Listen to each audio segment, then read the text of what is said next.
Electrocast. There's a change happening in the way we live, the way we work, the way we spend our money and make our decisions. We are evolving to be more conscious in our actions in a way that serves the world and makes it a better place.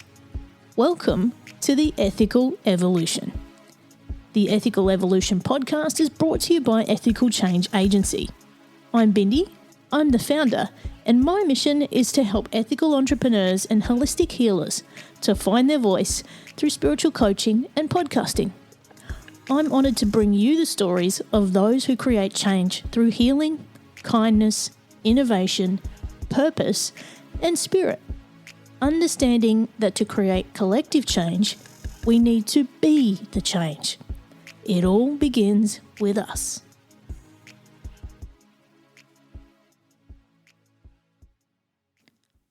Hey, before we get into this episode, I just wanted to let you know that you can now grab my album of guided meditations. It's called Sourced by Spirit, and it's on all streaming platforms, including Spotify, Apple Music, Amazon, Tidal, YouTube Music, and many more. There's 11 guided meditations ranging from 4 minutes through to 10 minutes to help you reset your mind and your body at any time. Okay, now let's get on with the show. As Australia's leading high-performance somatic coach with the lived experience of building and managing a $60 million business empire, Lezly Kaye brings a rare blend of business mastery and profound personal transformation to the leadership space. Her journey is defined by powerful achievements and deep self-evolution, allowing her to uniquely support high-achieving women at the intersection of professional success and personal fulfilment. Lezly and I uncovered many nuggets of wisdom in this episode, so I hope you get great value from our shared experience. Welcome, Lezly, to the Ethical Evolution. Thank you so much for having me. Now, for those people who don't know who you are and what you do you want to go ahead and tell us? Yeah, I would love to. So I am a business and relationship coach. Oh, what do I do? Honestly, I reckon this changes every time I say it. I help business owners realize that it is not more strategy that they're seeking. It's actually stripping it back to less and likely facing parts of themselves that they haven't faced in a very long time. People say if you want to know yourself, get in a relationship or start a business. It was definitely start a business for me that made me actually start to come into deeper relationship with myself. And yeah, I help entrepreneurs navigate that self-relationship and use it to actually become more successful in their business. If you think of everything in life as a reflection of our self-relationship, we can really use it to start to, I want to say, navigate growth and really step into the versions of us we're meant to become through our business as an entity to catalyze that change often. Ooh, that's deep. Yes. Now, I mean, you have a bit of a story as well. Do you want to take us back? Yeah. And tell us a bit about your journey and where you've come from. Yeah, I would love to. So I was a founder or am a founder. I guess I don't have it anymore, but I still founded it. I've founded multiple 8-figure companies, so a 60 million organization and a 20 million organization. The 60 million organization, essentially, without going into too much of it, was stolen from me basically, but it was my own wounding playing out. So I partnered with a gentleman to start a recruitment firm. I built that firm to $60 million in turnover in the space of 18 months. And then I started to ask for my dividends. And, I was young and naive. I mean, I was 35, but I was still naive. And it turns out that he never actually lodged the shareholders agreement. Wow. And when so the deal was I'd start to make dividends once we got through, because it takes a lot to grow a business, cash flow, especially a business of that size. And the deal was once we got through that sticky period that I'd start to earn dividends. And then when I was eligible for dividends, turns out I wasn't owed dividends. So he swiftly put a CEO above me without having a conversation with me first. Whoa. And I ended up leaving that organization and, silver lining is that my non-compete, even though it was my business and my clients, they still try to tie you up in non-competes, but my non-compete was actually in the shareholders agreement. He never lodged, so I wasn't contractually tied to the organization. So I left on the Friday and I started my own organization on the Monday, which is likely what I should have done in the first place. But what I've discovered over it. So my journey was I had a lot of masculine wounding, a lot of father wounds. My dad left before I was born, even, or as I was born, and I was constantly looking to prove the narrative that the masculine was going to fuck me over. And so I continued to perpetuate that cycle. So then I started my own business, and I had a business partner who then ripped me off inside that business, and it was another man who I trusted. So for me, this was the catalyst to go, okay, I'm the common denominator here, rather than blaming these men. I mean, they definitely were at fault. I'm not going to take their journey away from them, but rather than blaming them, I was like, I'm the common denominator. So what can I do here? What do I need to look at? What parts of me are attracting these experiences into my life? And then, at the helm of a $20 million business, had a spiritual awakening, left my husband, lost 40 kilos, and kind of just transformed from, I want to say, a very masculine, closed, cold, like heart closed woman. Like all I cared about was success. I had the picture perfect Instagram lifestyle. Like, I kid you not, like private jets to lunch, and my ex-husband, and we're good friends, but like a beautiful man, and like everything looked picture perfect on Instagram, and I actually hated myself. I hated my life. I was seeking success. Two things really for me. So I have a lot of big T trauma in my childhood. So I was running so fast towards success because I thought that's what was going to make me happy. And then when I got there, I was like, this is bullshit. Where's the happiness? Yeah. And also I just did what everyone else told me I should do. So I'm a public speaker, and I talk about this often. I ran so fast away from what I didn't want that I never actually stopped and asked myself what I do want. And then I reached this pinnacle of success and what everything told me I should be happy with. And I was like, but how come I'm not happy? And that really started the deep dive into self and the modalities that I now use to coach the women that I'm here to serve. I'm NLP, hypnotherapy. I'm a certified psychedelic coach. I'm halfway through a sex, love, and relationship certification. I've studied Tantra for 4 years. So I really sort of weave and blend these worlds. I'm Australian Institute of Company Directors certified. I've got my certificate in organizational coaching. So I kind of blend these worlds of, I want to say, traditional healing modalities and almost traditional medicine in a sense, with the world of business and corporate. And I want to say I'm a weaver of worlds. I understand what businesses need to be successful. I founded 2 8-figure companies, and I understand what happens if you don't look at your internal landscape whilst you're doing that. Yeah. And wow, there's a lot to unpack there. There's so much. So I guess one of the first things that's come up for me is that you and I have a lot in common. I also, ended up in a situation where I ended up bankrupt, thanks to a lovely man I'm not going to talk about. When I read about your story and what you do, I was like, oh, yeah, I can see the same kind of threads here, because I recently did a public speaking gig with a women's group who had been experiencing domestic violence. And when they saw my story, they were just like, oh, my God, change is possible.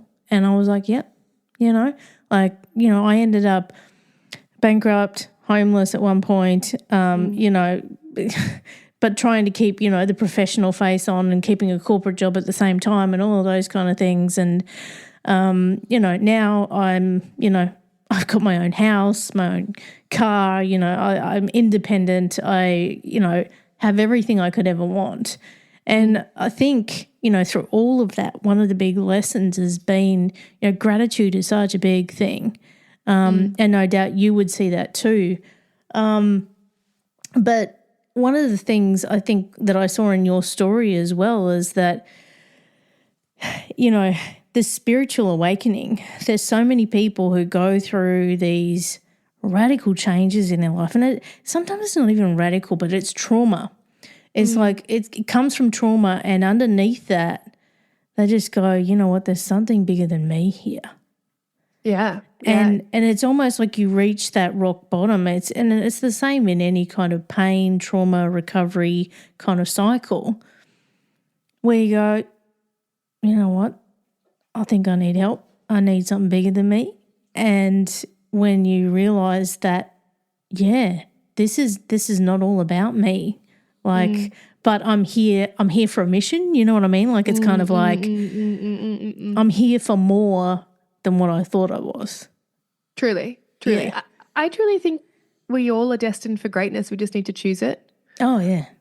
I say we're defined by the choices we make, not our circumstances. So before the big business success, I was actually, well, I say raised, I kind of raised myself, but, you know, born into a family of drug addicts and alcoholics.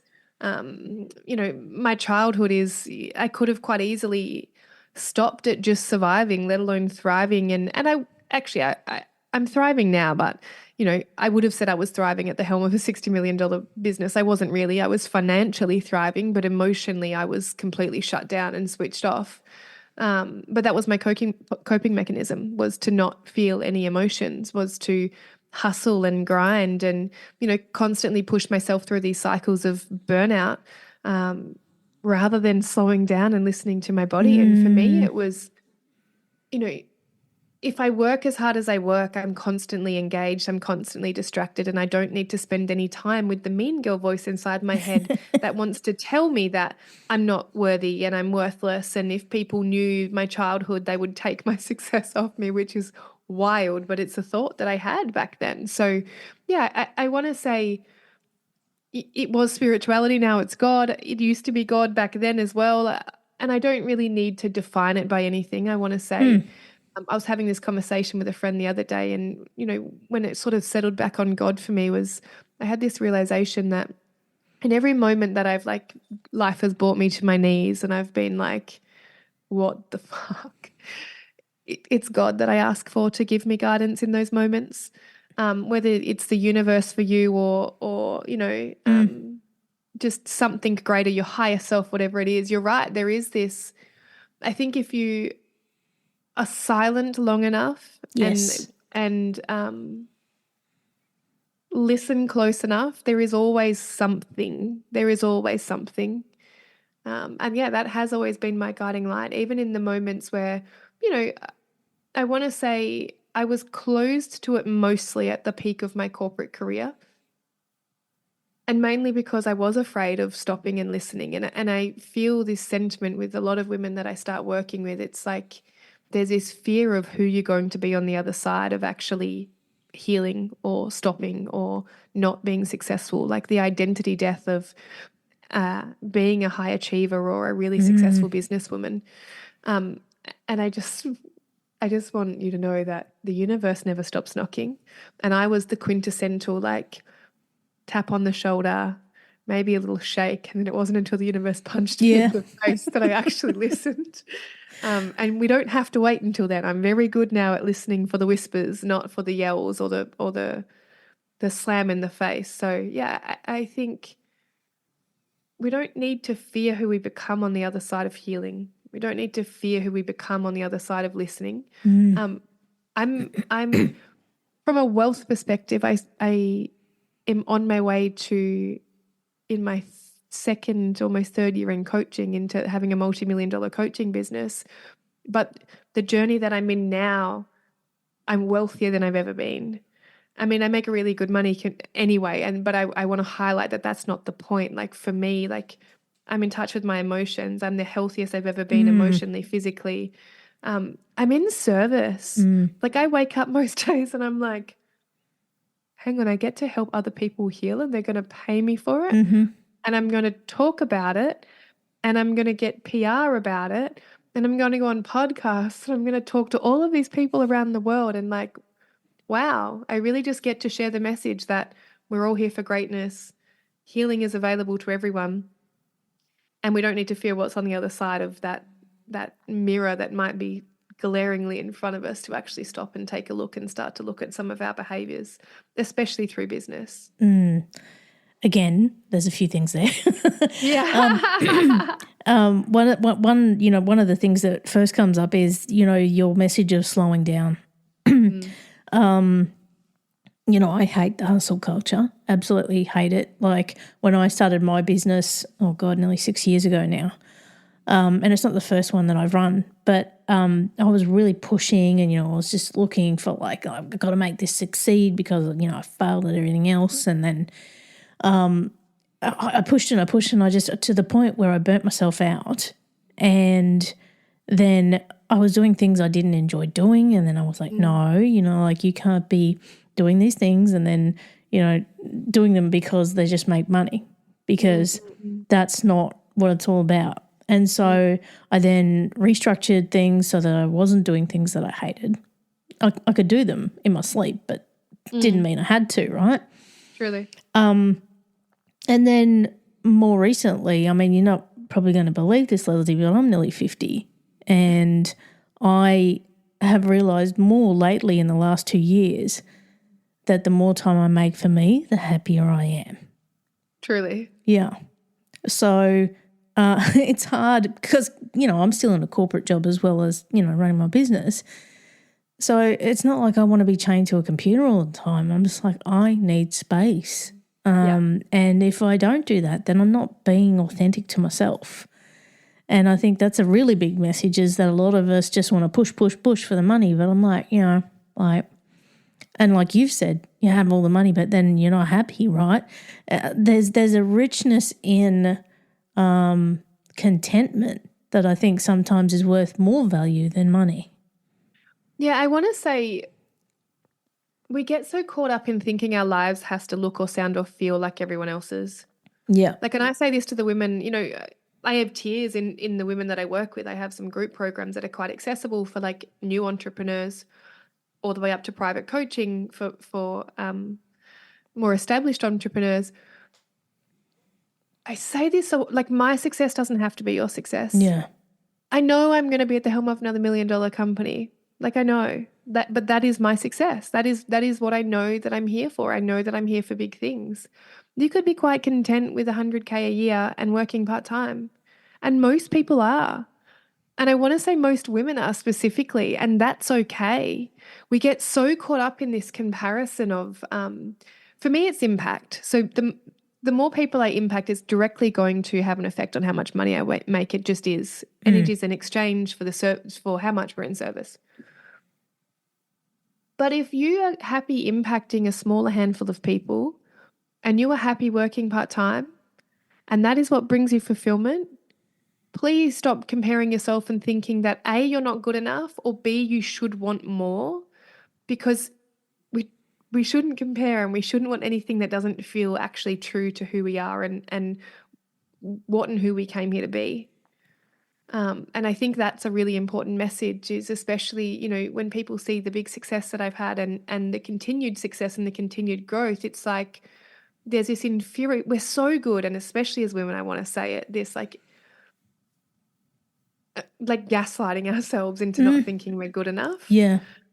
It's phenomenal. Even like, I've got big T trauma in my childhood, and I will talk about it, and people will be like, oh, my childhood wasn't as bad as yours. I'm like, childhood itself is traumatic. You don't need to actually have an event or sexual assault or whatever it might be. You don't actually need to have something happen to you for childhood to be traumatic. And I really also encourage people to, stop the comparison. Stop the comparison. You don't need a rags to riches story. You don't need to have overcome trauma to be a good person. And you don't need to want to make millions of dollars. You could just want to pay off your house, live comfortably, and work part-time. Like that is like the humble success, and the wealth of like what is wealthy to you is all you need to focus on. Yeah. And that's it. Is like, where do your values sit in life? Like, and where do you sit them? And when I found that I was trying to, push for money. It didn't sit right with me, like energetically as well. I was just like, oh, this just feels so heavy and just so ick. And I was just like, nah, I can't. And I was even getting into coaching programs with other, people who were promising you could make millions. And I was just like, nah, this is not me. Like I can see where I need to make change, but also this isn't my dream. Like, we try to sign up for other people's dreams, like whether they are our parents or friends or peers or whoever it might be. We do this all the time, and social media's got a lot to answer for in this space, but it's just like you got to just stop and go, is this your thing or is it someone else's? Truly. And that's the message that I speak to a lot is like, I didn't stop and ask myself what I wanted. I just followed what everyone else told me I should have. And it's okay to want different. It's okay to want less. It's okay to want to be a housewife. I'm going to be a rich housewife, as in I'm going to be a millionaire and then I'm going to get married. And I'm very traditional in that sense. But it's okay to not want to have ambition. And I also want to say, it's so funny. I hold so much duality in my system because it's okay to not to want to have ambition, and if it's because there's a voice telling you that you can't, then I also say to like push past the fear point. There is a difference, and the deeper you can come into relationship with yourself, the more you can discern like the voice of fear or the voice of reason. And sometimes we do need to push it over this fear barrier to step into more of the truth of who we are and who we've, I guess, come here to be. And for me, again, it's impact. Like I want to be bigger. I want more exposure. I want to serve more women. And one of the, life has been unfolding quite fast and in quite big ways because I literally will, I do a lot of meditation and prayer, and I ask God, if I was to get out of my own way, what would it look like? If I was to stop playing small, what would it look like? If I was to actually be in service to the message that you're here for, the message that is here for me to deliver, what would that look like? And from that place, all of these doors started to open up for me, and all of these conversations and clients and opportunities. So for me, when we're not forcing it, and when it is like truly like, use me at your will, kind of like, I know I have a big message to share, and I also know I have capacity to hold a big message, but I'm in relationship with that. I want to say I do a lot of nervous system regulation. I'm constantly increasing my capacity to hold people somatically, so I can hold more, so I can do more, so I can be bigger and have a bigger message. But there was no force in that. In fact, I literally was like, cool, what's God's plan here? Yeah. Yeah. And this is where we tap into our intuition, isn't it? Like, getting back to that message of sitting back and listening. And people who probably listen to this show are sick of this story, but for your benefit, Lezly, my first podcast about 6 years ago was almost like my own therapy. Like I started it to and it was called The State of You. And basically the first episode in it was my story, and I went through all the stuff that happened. And I got, when I was recording it and creating it, I was like, why am I doing this? Why am I telling everyone all of my failures? What is the point in this? And I stopped there for a minute and I just sat and I listened and I waited. And what came back to me was, it's not about the fall. It's about the power in getting back up again. And this is, again, part of your story too, is resilience. Is like, Truly. Like we can fall down a million times, but it's the additional time you get up, right? Truly. And so it's what you do with that opportunity from there. And yeah, it's all the things that make you who you are. And it's exactly the same for you, isn't it? Oh, I'm still falling now. I don't. Yeah, same. I say to entrepreneurs all the time, like, imposter syndrome doesn't stop just because you hit $1 million of income. Let me No. tell you, it probably cranks its head a little louder. Yeah. And often, when I'm peeling back the lid of entrepreneurs' lives, one of the first thing is like there's shame that they feel like they don't really know what they're doing and they need a coach in the first place. And then they realize that it's not, we don't learn all of these things and go on this path to stop falling. We just learn to get up quicker. It's not that I've, not had moments since I've been on this healing journey where I don't still like fall to my knees with like, what the fuck is this? But I don't stay there. I don't linger in the self-doubt. I don't linger in the pain. I don't linger I feel it. I want to say I'm much better at feeling. I feel everything often. But I don't get caught in that downward pull that life sometimes brings us to, especially in business, because as entrepreneurs, life is hard, but finding a really great podcast makes the days go by so much easier. Hi, my name is Blue Telusma. I'm a writer, an emotional intelligence coach, and the host of Humanize with Blue Telusma, a podcast where we believe that when you humanize everyone in the room, a great conversation is almost guaranteed. Join us every week here on Electricast as me and my guest co-hosts unpack big topics and interview even bigger personalities with a sense of humor and a dash of mischief. If you're looking for a new best friend in your head, we've got you covered. Electricast. And what was true for me, I want to say, rather than making it broad, what was true for me was every business failure or setback that I had, I really took it as a personal, like, I failed, I'm wrong, I'm bad here. And when we start to discern that, like, it's not a reflection and perhaps it is just a lesson that we need to learn and embody to be better leaders, to be better business owners, to be better humans, then we kind of stop fighting the lessons when they come and we can surrender into them and really go, okay, what is this here to teach me? What do I need to learn here? And we stop fighting our own evolution because it's inevitable. It's inevitable.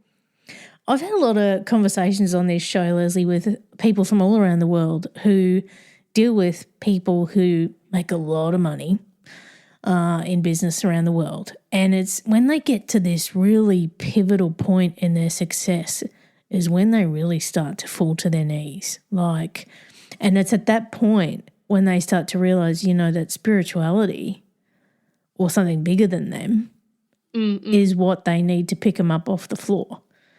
Yeah. And, there's many people who've been on the show that have had the same thing, people get all this money and they're like, I don't know what to do with it. And then, they do silly things like get on drugs, alcohol, whatever it might be, because they're trying to numb this thing that's underneath it all. And then it's like, oh, hang on a minute, here's my epiphany. And when spirituality gets introduced, it's like, oh, this all means something different now. Something, yes. It's actually an evolution process.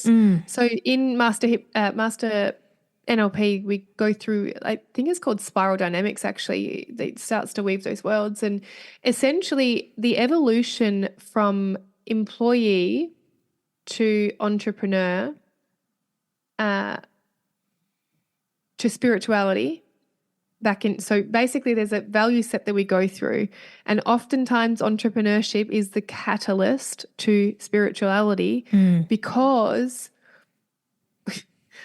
you do get to this pinnacle of like, okay, I've done what everyone, like the normal path of like what I should do here, but what more is there? I can't. Keeping or making money is not giving me any sort of satisfaction, or you make so much money that you become a drug addict or an alcoholic or, turn to gambling or whatever because there's an emptiness there.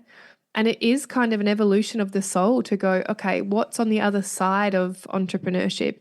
And it's a lot more technical than it's got to do with our individualization as children, actually. And if you look at the spiral dynamics from childhood all the way up until enlightenment, we're constantly becoming individuals and then wanting to go into so it's like duality and non-duality. So we're constantly want to be an individual, don't want to be an individual, want to be an individual, don't want to be an individual. And there's a constant dance and evolution, and it literally starts from childhood. But yeah, entrepreneurship is actually one of those evolutionary points as human beings. So I find it so intriguing. When I learned that, I was like, wow, this makes so much sense. Entrepreneurship is actually a step in our evolution into enlightenment. I don't know if anyone can ever actually be enlightened, but it's an interesting dynamic to look into. And I've written an article on this recently. I say recently, it's probably been 12 months now, where if we bring authenticity and vulnerability into entrepreneurship, into leadership, actually, it can bring us into inner peace. And a lot of the times what we're seeking is this form of, I want to say inner peace is kind of what everyone's seeking. And we're so caught up in being the business owner and wearing the masks that we're actually so far off inner peace because we think we have to show up as one way as business owners. And again, this is what was true for me.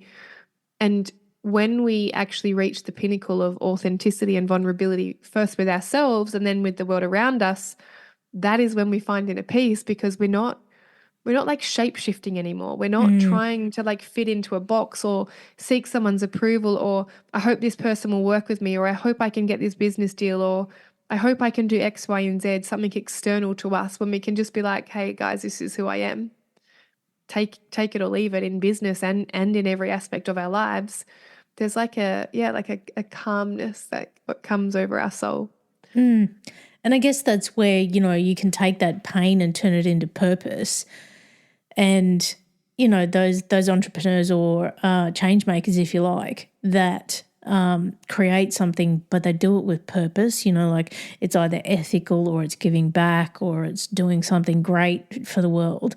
And that's why I started what I do, because it was just before the pandemic came. And I just went, hang on a minute, there's a wave coming and I can feel it. And I really tuned into that. And this is why I think this spiritual element is so important, because if you can't connect to yourself, you're not going to feel, this flow of energy that you need to listen to the message that you need to share. And so like everything I do right now, I'm just a vehicle for it. Like none of it is thought. It is all just channeled through me. And so, like when we can get to that point where we connect with ourselves so deeply that we can get that message and actually connect with other people who are on that same path. Truly. This is where the world changes. Oh, 1,000%. I started this work because I was like, I don't want another woman to live a half life or accept a half love. Yes. Because so many, and I coach a lot of women in their 40s and 50s, and their kids are grown up and their businesses sort of run themselves, and they're like, well, now I can put time into me. I'm like, why the fuck are women not putting time into them their whole lives? Yeah. Why are we not doing this in our 20s and 30s? And, why are we waiting to our 40s and 50s? I say I was a high achiever and everything. I had a midlife crisis early, but if I hadn't have started the business, that would have been me. I would have waited until I was 40 or 50 and then been like, I don't like my life and I want a divorce and I want to start living my life. Whereas for me, I just get saddened at the amount of women that think all they are is their identity to success. Yeah. Or all they are is their identity to being mothers. Or all they are is identities to being wives. Yes.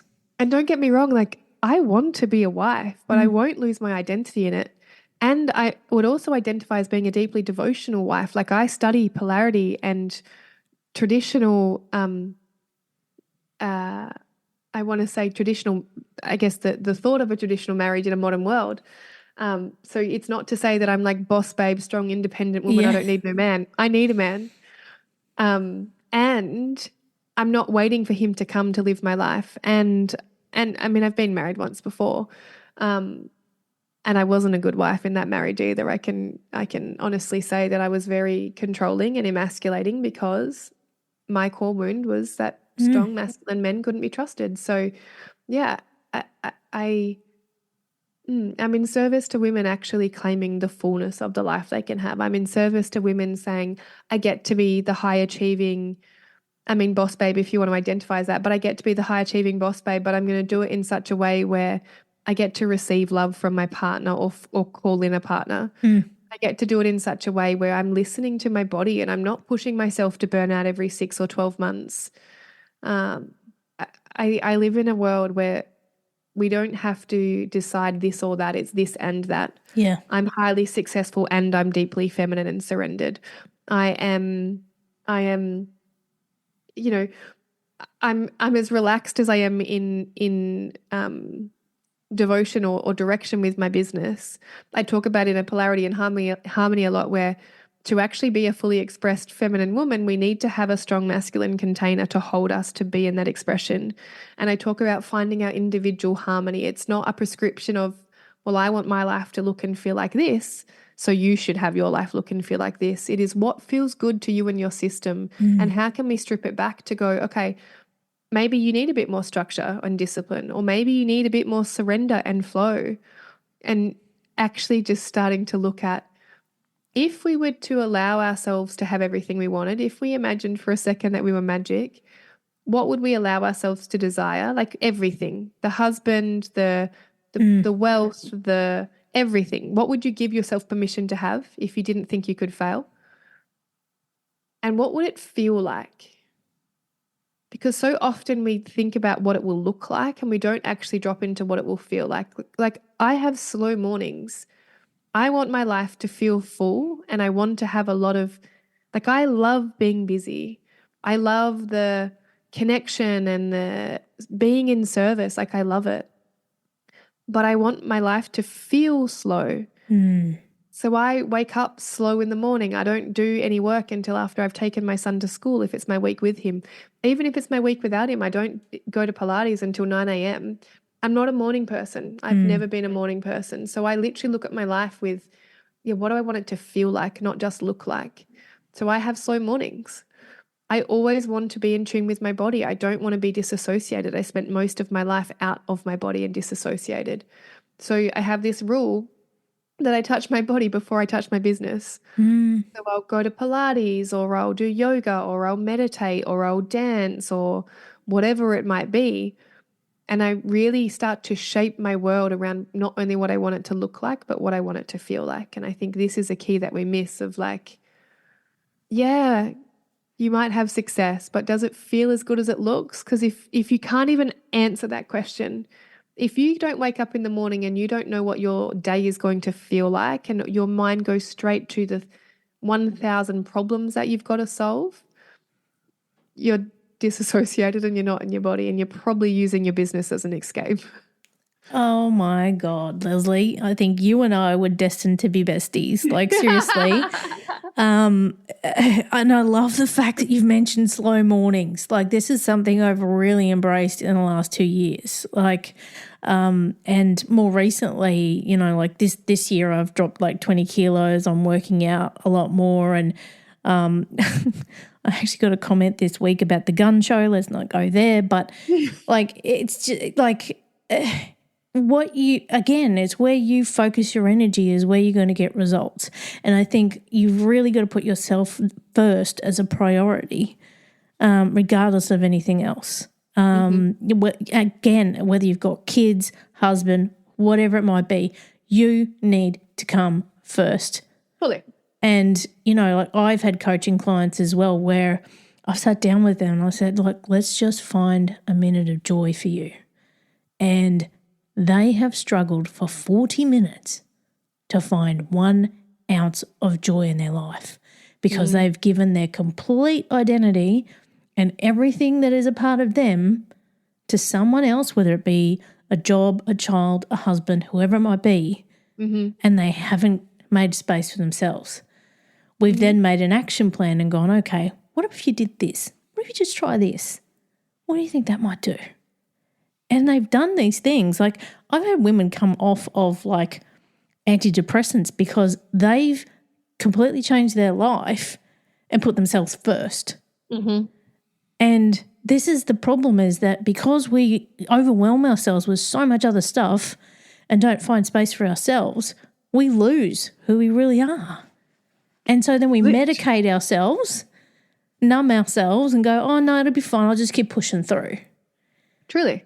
This is not life, people. This is not living. And if it's not medication, it's a bottle of wine a night. Yeah, that's it. Yeah. It's numb me so I don't have to feel, or distract me, and I was distraction. I'm very grateful that given that I came from a family of substance abuse, I was determined not to be a drug addict or an alcoholic. Well done, you. So I would work though. Why do you think I could build multi-million-dollar businesses overnight? I worked 12-hour days, 6 days a week. You were replacing it with work. Yeah. Because I didn't want to be with myself. I didn't want to listen to the voice inside my head. I was avoiding my relationship because I knew it was over well before it was over. So I spent all of my time at work. There's signs, guys. If you have to drink constantly and you would rather be at work than at home, that's sign number 1. If you wake up in the morning and you go straight to the problems you have to solve, sign number 2. If you've been in burnout before, maybe you can't track the signs, but you feel like if you stopped, you were going to collapse. You are actually just counting down the days to get to your holiday, but not to actually enjoy your holiday because you know you'll actually be able to rest, maybe switch off. I never used to switch off. I used to take my work with me everywhere I went. If you're shorter than normal with your team, with your husband, with your kids, you know you're on the way to burnout. If you snap at your kids when you get home, and this was one of the telltale signs for me, and one of the reasons I stopped and started to heal was I would get home from work, and my son's 6 now, but he was 2 at the time, and he would just do something so minor and I would snap at him. And that was one of the things where I was like, holy shit, this kid just wants me to love him. And I don't even have the patience for like any time with him. And it was one of the things that made me stop and look and go, okay, like I need to actually look at why I'm behaving like this and why I'm constantly stressed. Yeah.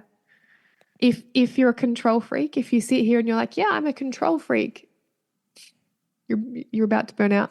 Control freaks are the biggest, identifying as a control freak is the biggest narrative for me, that you're constantly in a burnout cycle. And so what we often do is like run ourselves to the wall, burn out for a couple of weeks, have a holiday or rest or take a long weekend and sleep and then go again. If any of those things resonate, probably time to slow down and take some breaths. Like honestly, the gateway for me was breath work. And one easy tip I like to leave people with is every time you get in your car, because being in our car is such a subconscious thing. You know, we often, again, if you get in your car and you drive and you don't remember driving, you're disassociated from your life. Yes. So every time I get in my car, I actually stop and I take 3 deep breaths all the way in and all the way down to the bottom of my belly. And I've like programmed my mind now. Every time I'm in my car, I actually breathe deep, because I'll stop at traffic lights and I'll breathe. Or I'll just breathe 3 times before I go. It's even just little things like that. Like if you're listening now, like clock where you're breathing to. You're probably breathing to your chest. Most of the time we are. And yeah, it's just slowing down in these small moments can actually start to take back some of our awareness. And, nervous system regulation might be a new thing for you, but it's good. It's all the rage now, guys. Breath work and nervous system regulation. So if you haven't heard of it, you're going to. My invitation would be just to breathe a little slower and a little more consciously, and that even just that circuit breaker can really start to bring some awareness back into your life. Yeah, it's funny that you mentioned that because, I'm also a meditation teacher, Lezly, and I'm working on a new album at the moment, and it's actually like a 12-step recovery meditation, and I've just done the first one, which is admitting powerlessness. And I think all of us can benefit from that regardless of whether we're in recovery or not. Like the moment we realize we don't have control over the past, present, future, the people in our lives or the things that happen, and to only concentrate on the influence we can have within our circle, whoa, the stuff you let go of and the change in your life, like creating that meditation, I was just like, wow, that was an eye-opener for me. I just went, wow, I'd never really thought about this, but now that I've gone there, I'm just like, yeah, I think this can benefit everyone. And it's just like control freaks. Yeah, please let go. I was one, I want to say. Please let go. I was like, I had everything on lock. I was the biggest control freak out. Yeah. And it is scary. It's coming to the realization that you think you can control everything, and then the letting go process. I mean, I'm sure I'm still learning, and it's 3 years later. It's scary. It's a lot to realize that. And I have so much empathy because, what was true for me was my childhood was so chaotic that control was the only way that I felt safe. And so we're actually all just searching for safety and love. And sometimes we try to get safety and love in really unskillful ways.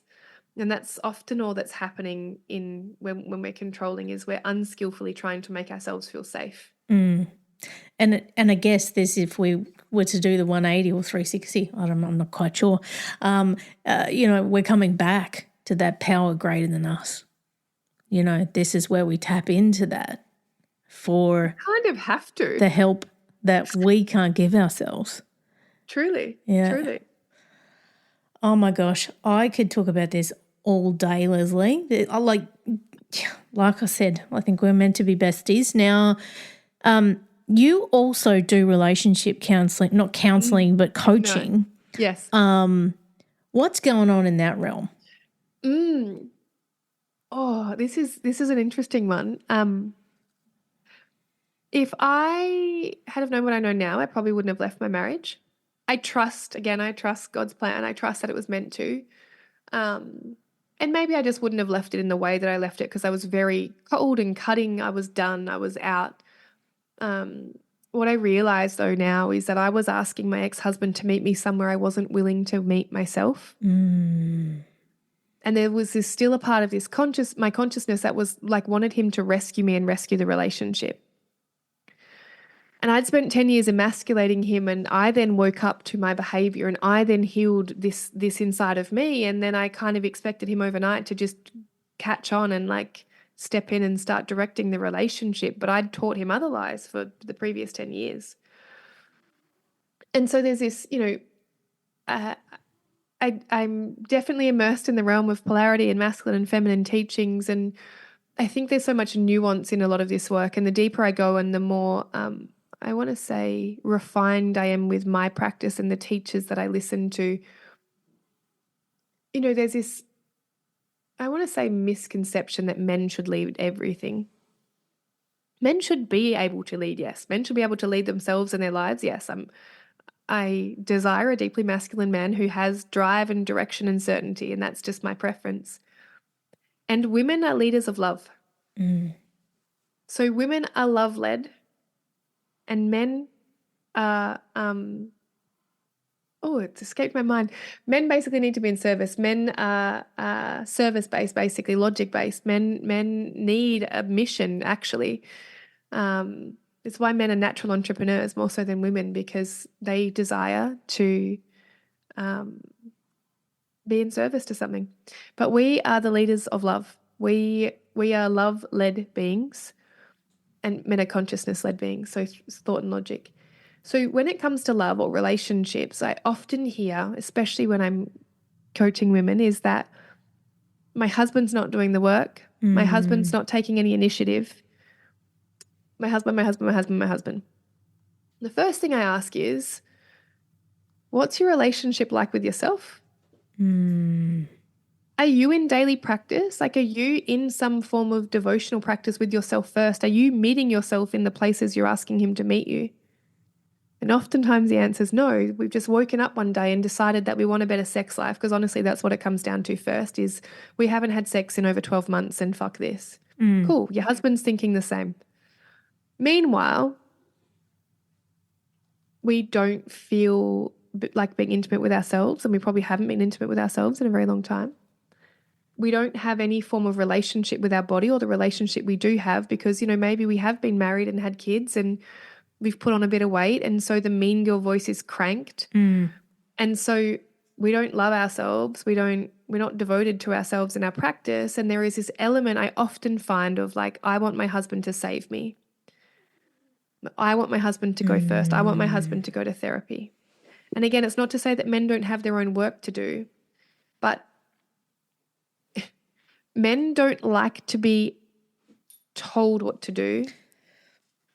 Men don't like to be mothered. So I also ask, are you mothering him or are you inviting him? Because there's a very different tone. And especially if we've, been in relationships for a very long time, we can tend to fall into the trap of mothering our husbands. And so we really actually have to strip back our self-relationship first. We really have to strip back, all of the societal conditioning and what the hurts in the relationship.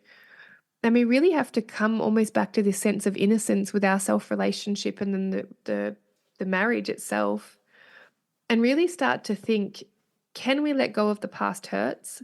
And we don't need to do that with them. Like if you're in an embodiment practice, for example, so I take women through, which my teachers taught me, it's as simple as a no practice. And basically what you do is you sit there and you will yell and you run through your mind every time that you said yes when you wanted to say no, and you actually start to say no. And so oftentimes what happens in intimacy is we swallow our no one too many times and then we lose our yes. So when I'm in this space, and it's often high achieving women that have the career and the kids and the husbands, and maybe polarity has been thrown out in the relationship. And again, polarity is a word that's thrown around a lot in the world, where it's like, yeah, maybe if you were just more submissive, your man would be more responsive to you. It's very nuanced. Actually, women at our core, my truth and a lot of the women in the spaces I'm in is we actually crave to be submissive. There is a truth to that, but we need a lot of safety to get there. We need a lot of safety to get there. So you can't just start out in this work and be like, yeah, cool, I'm just going to be submissive to my husband, because especially if you've got 10 years of history telling both of you otherwise, you've got to undo all of that first. And as women, we really have to take the lead and go, okay, I'm going to go into my own practice. And, my teachers say this often. It's if you were sitting there saying to your husband, well, I want you to pay more attention to me, and like, I just don't think you desire me, or, there's almost this scolding to what you're saying to them. They're not going to feel really motivated to want to get to understand what you need. If you drop into your own practice, and let's say, you're going to the gym and you're losing weight and you're in your own self-pleasure practice and you're prioritizing your own intimacy first, your own self-relationship, I guarantee, like, men aren't dumb. They're going to notice. You've been ignored for so long because you've been ignoring yourself for so long. And I know it can be really painful to hear that, but it's actually not about your husband. It's about you. And what you need to do is stop asking your husband to rescue you and bring back your sex life, and bring it back with yourself first. Because from that place, from your own embodiment, I promise you, he'll be like, the fuck is she doing? And how do I get involved with that? And it really is, it's that self-love, isn't it? Like, we hear it a lot. It's hard to love someone else unless you love yourself, but it really is so true. And when you radiate that energy of loving yourself in an authentic way, we're not talking about doing your mantras and just, putting it out there for Insta, genuinely, authentically loving yourself, no matter what that package looks like, that is going to reflect back at you from the person that's into you. And that's just, it's a I've seen it, like, for myself in the last year. I've fallen into that, like, yeah, I'm completely into me now, and now someone else is too. And I'm like, great. Is that all it took? Yeah, I concur. 1,000% I concur. If we're not in relationship with ourselves, how can we expect our partner to be in relationship with us? Yeah. Yeah, exactly. It's just a mirror, and they reflect it back, and that's where it all starts in a good relationship. And if you can do that, wow, it just changes everything. And it's not hard work then. It's just effortless. Truly. Yeah. Truly. I hear this often. I see this often. This was my experience. And again, if I knew what I knew now, I didn't have the understanding. I didn't have the capacity. I really was just looking for my ex-husband to save the marriage, and I wasn't willing to save it myself. And so the marriage still might end. I want to say this is not like a magic bullet. Sometimes we can't move past the hurts of 10 years of hurting each other. But I would rather walk women through the process and not have regret, because I think the biggest thing we can have in life is regret. And we also can't make people do the work for us or with us or for us. And this is going back to your self-love point, is like when we start to love ourselves, we give them space to love themselves too. Yes. Yeah. And actually show them what's possible when we love ourselves. And I actually think that was one of the greatest gifts I gave my ex-husband. Was we were in a very codependent relationship, and stepping out of that also gave him the capacity to step more into his power and to step into his own self-love, rather than him needing my love to feel loved. And it was very much the same for me too, was this I didn't love myself, so I needed his love to validate my existence and my experience. And so as soon as I started loving myself, I didn't then want a love that was steeped in self-sacrifice. Yeah. Not realizing that I guess I did, but not to the consciousness I have now, that I was the co-creator of that relationship, and I just wanted to blame, rather than going, okay, I can own my parts and going first and creating space for the relationship to shift. And you no doubt would also see people who are doing that. Oh, my husband, I just wish he would do this or do that, but they've not actually talked to each other. It's my God. There's people who come to me and they go, so this is going on, and I'm like, have you actually told them that? Have you spoken to them? Like, that's all it takes, right? Do you know what I realized in my marriage was I was expecting him to be able to meet me in somewhere I hadn't asked him to meet me. Communication is the biggest breakdown in relationships.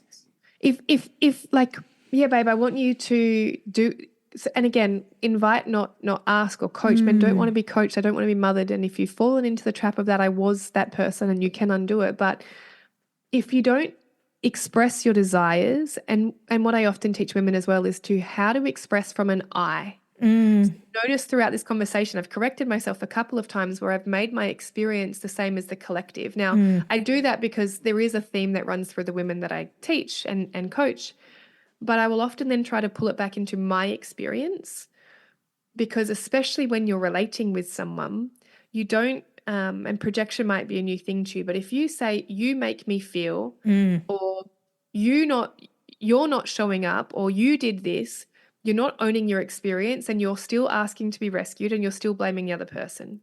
And so what I first often teach women is you need to bring your experience back into, you can still show up with, like, when you didn't call me when you were out with the boys, I made it mean X, Y, Z. Yeah.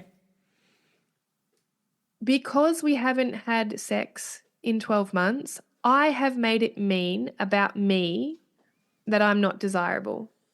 It's not you did this to me and you're inflicting this pain upon me, because when you actually love yourself, no one can inflict pain upon you. This inner peace I'm talking about, things hurt, you feel things, you feel pain, but there's less of you're not a victim to the world anymore. You can really start to own, like, I'm choosing to be in this relationship. I'm choosing to show up this way. I'm choosing to be ignorant. I'm choosing to push out intimacy.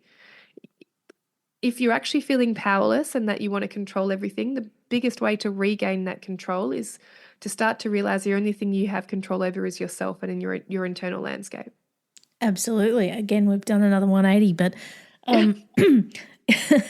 I think, it takes practice too, and healing to be able to have those conversations with your partner to go, I'm reacting this way because I've interpreted it like this. Yes. Please understand, it doesn't mean what you think it means. This is how it feels for me. Yes. And Yes. if you can do it in a way that it's like, hang on, this is my interpretation of it. Can you please see it from my perspective? Then we're going to meet in the middle.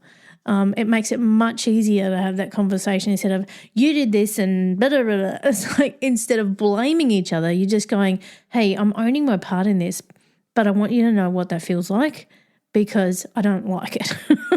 Yeah. And there's a level of maturity and this is where the other party needs to have a desire to learn to communicate as well, because communication is one of those things that we're not taught. We're not taught how to be with our emotions. We're not taught how to communicate. And yeah, again, it's not a magic pill. You can't just wave the wand of polarity and intimacy and then relationships are fixed, because both parties do need to come online and decide to opt into the relationship again. And often what happens is we're just on autopilot. But when we start to face those hurts and find our no's, we eventually do get ourselves back to the yes. And I think that's the key of this is, don't be afraid to speak your no so you can find your yes. And that's often what we're missing in relationship is a capacity to actually be true for fear of losing the relationship. But in the process, we lose ourselves. And I love that you've talked about your no's there because a really good friend of mine who's been on the podcast not once but twice, her book Homecoming, she talks about no is a complete sentence. Truly. Hi to Sarah if you're listening, Sarah Grady. But please own your no's because it is really, really important. Now, Lezly, we could go on all night. True. I know. I feel that. But there's so much more to unpack and uncover here. If people want to find out more about what you do and get in touch with you and actually, work with you, how can they do that? Instagram's the best way. My website's actually getting a refresh. So at Lezly Kaye, look in the show notes because my name's spelt beautifully differently. So definitely go into the show notes, Lezly. Hit me up on Instagram. Slide into my DMs, ask me any questions. I'm not one of these people that sort of gatekeep information. I'm here for the evolution of humanity and female founders specifically, but anyone that's listening, honestly, don't be afraid to ask for what you need in every relationship, and even online relationships are relationships. Yeah. I think we need to do a masterclass on this. I think we're going to come back with a masterclass, Lezly. I'm here for if you're down for that. Sign me up. I think we're going to do that. Let me cook that up and we'll come back. But I got the last big question for you. What's the change you'd like to see in the world and how can we bring it to life? Oh, yeah. I think I touched on this before. I don't want women to accept half lives or half loves. I truly feel we can have it all. And I want it to happen before 40 and 50. I want us in our 30s to actually know who we are and to actually start to live a life that is full of desire and full of pleasure and full of everything that we want, and not, and big businesses as well. Like I say, I want wildly successful embodied women at the helm of big businesses of purpose. Like that's a world that I want to see. How can we bring it to the forefront? Stop and breathe. It's honestly probably the simplest, is like just slow down and take a minute with yourself. And if you're afraid of what you're going to find there, like reach out, whether it's me or someone else, like reach out. You don't have to do it alone. I literally, they say you become the person you wish you had on your journey. And that's exactly what I did. Yeah. I studied everything that I knew would guide me home to myself. And now I bring that medicine to the women that I'm here to serve. Ugh. God damn, you're like the soul sister on the other side of the country. I'm in Brisbane next week, actually. Oh, we must catch up. This is awesome. Lezly, this has just been absolutely amazing. Don't get me out on another rabbit hole. We'll be here all night. I have loved every minute with you. Thank you so much for being a part of the Ethical Evolution. Thank you so much for having me. Thanks for listening to the Ethical Evolution podcast. If you're ready to be the change and would love to work with me on finding your voice through spiritual coaching or creating your own podcast with impact, visit ethicalchangeagency.com. If you're enjoying the show, please subscribe to the YouTube channel.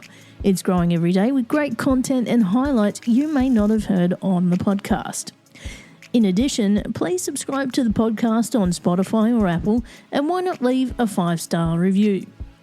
If you're not following me on social media, you can find me at Ethical Change Agency on Instagram, LinkedIn, Facebook and YouTube, and at DJ Bindi on TikTok and Instagram.